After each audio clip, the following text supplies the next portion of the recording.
Hi everybody, welcome to or back to Building the Bookshelf.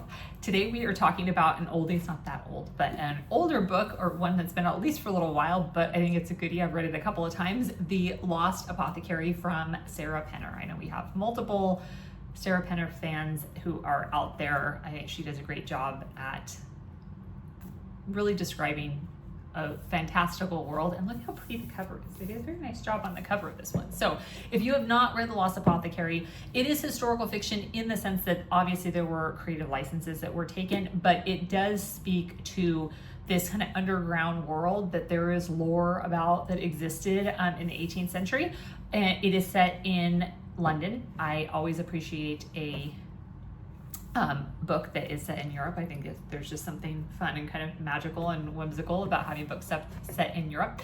But there is this kind of historic lore that there were these underground apothecaries that were run by women in the 18th century as a way for women to take care of business, if you will. If there was, someone that had wronged them, or they were in an abusive relationship and there was no other way out, that they went to the owners of these apothecaries and took care of that situation, where it wasn't going to be able to be traced to them. So that is where this story picks up. You are following Nella, who is the owner of the apothecary shop, and learning about the stories of these women who are coming to her for help for a variety of different reasons.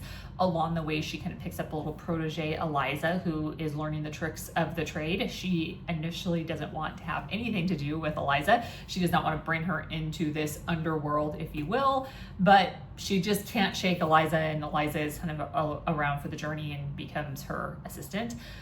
And as with all things, unfortunately things get discovered over time. You kind of have all of these messages that are happening in code, and they eventually get traced back, and so what that looks like in the end. The part for me, on the one hand, I am not an advocate for murder, don't get me wrong. However, I think that the part that was really interesting from a historical aspect was in realizing, women are just marginalized people in general in society that had no other way out in a lot of these circumstances, that this is what they were forced to do, or if there was no other way to support themselves, or people who ended up pregnant and they didn't have a way to support themselves or their child. Again, it's very easy to judge what we would do in those situations unless you found yourself in that actual situation. And so I think it was a little bit eye-opening from that regard, and that Nella was trying to do good, and she was trying to help these women. It was not that she was just out to, abolish all men in society or, whatnot, that she was trying to be helpful and knew that people were coming to her in a desperate situation.